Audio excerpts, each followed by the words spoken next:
South Africa is such a complicated cultural space, and I'm not really sure ever where I fit into it. And with the music and art that I make, I think I quite particularly try to pin down my personal position on all of that. My presentation is called The Scare Tactics of Spoek Mathambo, which is a bit of a play on the idea of Spoek Mathambo, the spooky character from the 80s from Emzini Wezinzizwa. An episode that I saw that I connected to, and also on the idea of I don't really have any pressure, any commercial pressure to make like really cheesy music. I've got into a position in my work where I can push whatever ideas I want to push to an extent, and we'll see how far I can push it before people are just like, hell no. I work as a musician. More and more I've become a producer as well. But I've worked on music. Well, I come from a very music-loving family. My father's got big collection, and he sees himself with pride as a big jazz fan. My mother's been part of choirs for a long time, and she's also a big music fan. She's lived a lot of her youth through music, and you'll always hear her singing, my brothers and sisters. And so I started rapping when I was about 9, I guess, just stealing lines from, the first time we were on the internet, we'd steal lines from lyric sites and then go to school on Monday and say like, yeah, those are our raps. And then people would catch up to us that were lying. And later on, well, I guess I'll tell the story in chronological order. I was born in '85, like smack bang in the state of emergency. Born and raised in Rockville, Soweto, and that's where my family kind of, was based. And we were kind of middle class Rockville family. I can't ever claim to have had like hardships, and a lot of my position and place has been due to the comforts that that's allowed me. And at that time, South Africa was going through a traumatic, crazy time. 10 years after '76, youth riots were still on. The township was in occupation. We'd have Caspers riding along. But as well as that, I was a little kid, and so the Ninja Turtles and Karate Kid were amongst the trauma of living in that time in South Africa. And as much as there's the story of, oh, the hard 80s, we also had the good times of, Sipho Hot Sticks and Brenda and all kinds of 80s South African pop. It's so, like what people, I guess, used to call bubblegum when I was growing up. It's an entire universe of music that I think my generation's only really tapping into and relating to now, after having ignored it as garbage. Because I think our parents sold it to us as garbage. Bubblegum is like this disposable, horrible late 80s music, but I'm finding a lot of valuable inspiration and work from it now. And a big influence in my life became rap music. I remember this definitive day. Before SABC1 was SABC1, it was a CCTV, and an episode of Toyota Top 20 kind of blew the world open for me. My brother's 10 years older than me, so we sat together next to the VHS. We pressed record at the beginning of the episode, and it was just rap back to back to back to back. And that was unprecedented. That had never, ever happened before. And as well as seeing people like KRS-One and Ice-T and blah, blah, blah, there was Prophets of the City, which meant a lot to us because it was a strong South African group. They were across the country, and I'd never met any colored people at that point in my life. Prophets of the City became my idea of like this other voice in South Africa that is equally black, and they were pro-black, and I was a 5, 6-year-old, and so the idea of black consciousness being all-encompassing, I hadn't gotten to grips with at that point. But they were a valuable mark for me and where I could be and what I could do, what the possibilities were, because they were doing it all around the world as South African artists.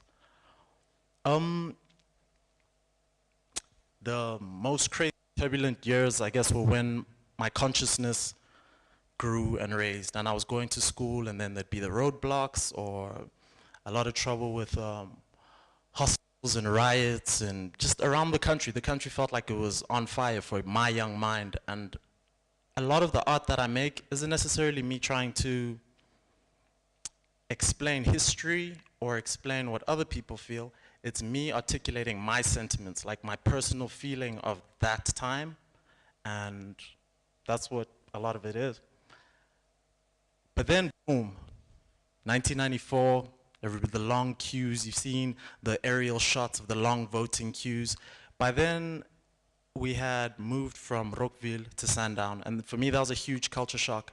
My BMX gang around the neighborhood had become a posse of one. All the friends that I had were completely lost. That culture of like a neighborhood where everyone looks out for each other and you know everybody's house. You spend time with your friends, with everybody, and you know the neighbors, you know the old people, you greet everyone. That had completely changed. We're living behind really high walls. My siblings had gone to university, so for a lot of the time, it was just long afternoons of suburban boredom. And I think that also then turned to make me another person, made me more introspective, turned me into a bit of a nerd. Like, I remember playing games of Scrabble by myself, just, you know, just going in on it. And the first recordings I ever did were around that time, and we did it on a old kind of tape recorder like that. We play the CD player in the background with an instrumental, run to the other side of the room and just like rap into the, there are those tapes somewhere around.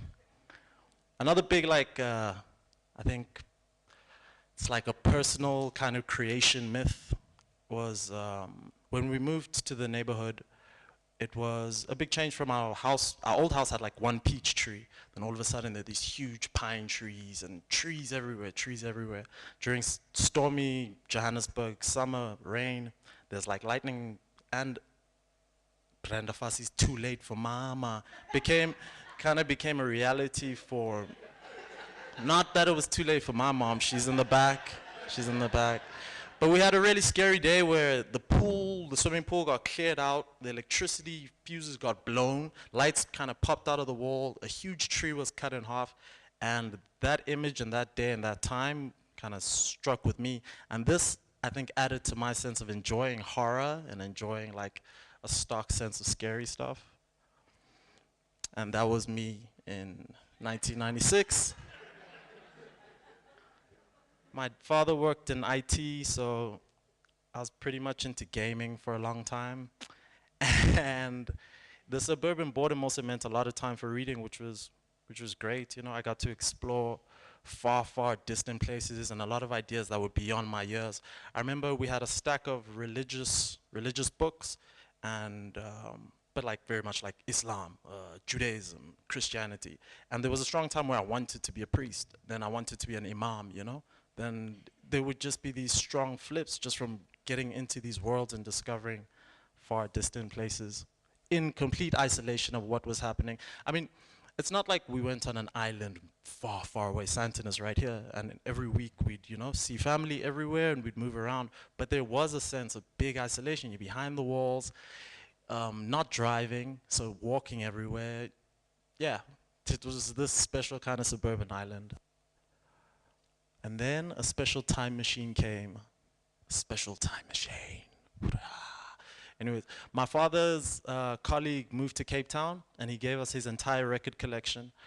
And my father had his record collection, the record collection that a black man born in 1949 would have, you know? And that meant putting my 10-year-old brain onto the likes of Johnny Cash and, you know, Kraftwerk and Queen, and I'd be pretending to be listening to something in my headphones, but at school I'd be walking around listening to Andrew Lloyd Webber. And that kind of, before I knew whether it was really, no, I knew it wasn't cool. I knew specifically that it wasn't cool. But all those influences have grown to, those strange influences, man, influences from all over the world that you can take, things that people tell you aren't cool or don't work for who you are as a black 13-year-old from wherever, a white 14-year-old from wherever, whoever.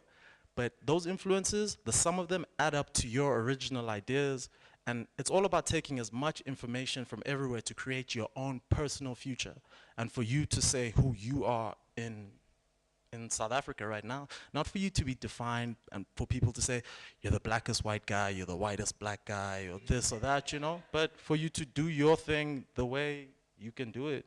I mean, the judgments are really tired. Then there's this big gap between me finishing high school as very idealistic, there's a lot of stories. My father, okay, I'm gonna tell you a little anecdote. My father's quite a cheapskate. So he moves to Australia, to work. The company puts him up in a hotel, but as he realizes that the hotel they're actually docking his pay, he kind of cuts out. He's like, whoa, no. So he moves to a Buddhist monastery in Australia. And he stays there for a while. And from that, he sends back all this information and books. And now, on the other side of the world in Johannesburg, I'm this kind of 16-year-old quasi-Buddhist Ndebele hip-hop kid. And a lot of my idealism also then came from there, and my sense of wanting to give back and selflessness, and that actually pushed me away from the arts. And I was always creative, doing creative writing stuff, but all those ideas pushed me away from that and kind of directed me towards studying medicine. And so I went to UCT for 2 years, and then I dropped out, and that was pretty much the space between being a dreamer and then going and doing it. That's me in 2004. And those are some of the people that influenced the music that I made. More and more I was getting into, like, I think weird. My idea was the weirder the better, and that was influenced by a lot of different spaces that I was enjoying. And weird meant influence from overseas. I was looking out a lot for most of my life. I mean, since the beginning with besides Prophets of the City, everything else was really either American influenced or European influenced. And I did projects which had strong marks of that. Until I hit a point where I was traveling around the world based on my work, making music, 21, 22, 23, traveling around the world, and delivering back to people what they'd given to me, and feeling really tacky and cheap about it. And then coming home and being so excited about the creativity that is like bubbling and happening here. And I developed a series of compilations or mixtapes of South African electronic music being made right now. Nothing nostalgic, completely current. I'd go into Reliable Music Warehouse, I'd walk out with 20 CDs, because some CDs, like the most random CDs, you don't go to the new releases, you go to the back where you can get something for 3 rands and it'll play twice. So if you're lucky, you can burn it onto your machine quick enough. But on there will be the bangers. And that redirected my whole mission, my whole approach, and for me has brought me to a new and exciting place. I mean, my future became about looking back home, and that pushed me far beyond where I was as somebody who was trying to mimic and copy stuff that was happening all over the world already. Project called HIVIP, I did it as the one's called United States of Ayobaness, other one's called December Liaisons, other one's called Devil House Mafia, and they're based on a lot of sense. South Africa's got this kind of dichotomy. There's a lot of sense of dread and fear. Oh, the crime. Oh, what will happen with the economy? What will happen? Who's going to be president next? Black people don't want the old regime back. White people are kind of terrified of what could happen at the most extreme points of the new regime. So there's this big sense of terror. On the flip side, there's the AIDS pandemic, which my generation experienced to the point of numbness, where it's everywhere and everyone kind of feels you're hit with the reality of it so much, from people close to you to people not close to you, to it being on TV all the time, that the message just disappears and people become impervious to it. On one side. On the other side, people, after apartheid, there was this big explosion of Kwaito culture, bash culture, party culture. And in all that fear and dread, there's this big celebratory spirit. There's like this euphoric elation, you know? Through the darkness and the fear, there's this big party happening. And that's what I find in a lot of South African electronic music, from Nelspruit, from Atteridgeville, from Durban, from all over the place. There's this dark electronic tech sound that relates to stuff all over the world, but is specifically African, and the themes are just kind of mind-blowing for me. And that influenced my new production over the last 2 years. Very simply, like my contemporaries influenced me in the greatest way. My South African contemporaries pushed me into the direction that I take now and my approach in music. Another big thing that influenced me is Ghanaian and Nigerian horror movies and horror posters. And I think I enjoy, I mean, some of these posters are quite old, some of them are more recent. But a big thing that I enjoy about the Nigerian film industry is the DIY idea of it, that they make it happen, you know? They're not waiting for like huge funding. I think South Africa lacks that a lot. And I'd like to give credit to Chico and Sinyaka for making those kind of cheap DIY movies. You do work. I've never been a fan of people who are like, no, we don't have the resources to get all the lights or to do this or to do that. I've shot like videos that I'm very happy with off a cell phone light. Like that's all the lighting we needed, and it has its own effect. If you're not Hollywood, you don't need to mimic or try be Hollywood. You can be what you are, and people appreciate and accept the stuff on that basis, I think. And as far as artwork and artisan stuff, I enjoy it as well. They're pretty dark as well. Artwork for my new EP coming out. It was done by a Ghanaian artist called Daniel Jasper. He works in all kinds of contexts. And then this is the remix of the image done by some guys from Pretoria called Christopher and Eloise. So I'm enjoying the fact that I went from being a big fan of this work to it not being, oh, it's happening in Nigeria and Ghana, to getting in contact and making like Africa a lot smaller place, getting in contact and getting the dialogue going and sharing aesthetics and sharing moods, because that's what we do with on the music side of things. I mean, I play a lot of stuff from Angola, and you know, I'm always asked to present projects with like a continental feel, but I don't know what's happening in all the states, and I'm really interested to know. This week I'm going to Kenya for the first time to work with musicians there, and that's going to be exciting and interesting on that level. Another big interest of mine is, I guess, the way we represent ourselves. It's been my interest for a long time, since I was in high school. I started a hip-hop magazine called Levitation Magazine, and that's how I met one of the people involved in this, Charles. My big point was that as Africans, as South Africans, we're always represented by other people, whether it's like marketing firms trying to sell you this by showing you yourself, or it's just foreigners coming in and getting their actors to play your heroes. And I wanted South African youth to write the South African youth story without selling them anything. And so it was part of my hippie trip, and there was no money involved in it whatsoever. But we went from the zine, printing it up, to getting like it published through a sponsorship, to like support from friends and family.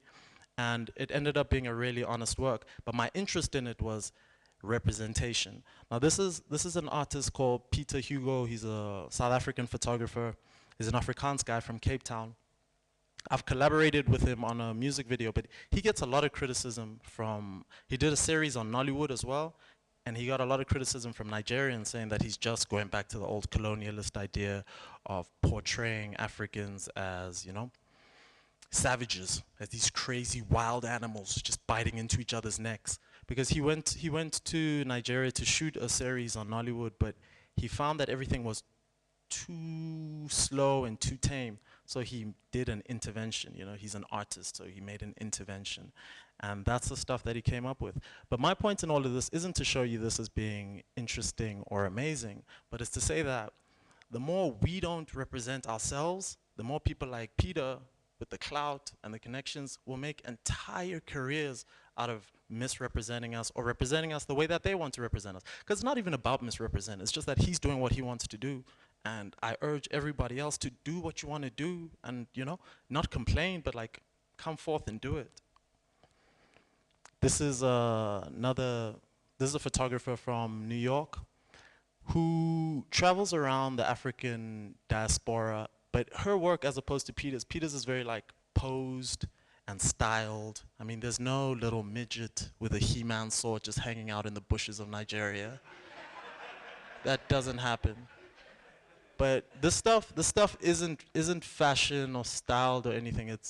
These are carnival and ritual outfits that people wear, and the photographer is merely documenting it. So I like during my work, I think about that. How am I representing myself? How am I representing the people of Africa? Is accuracy important? If I'm building, like they don't call science fiction anymore, they call it speculative fiction, you know?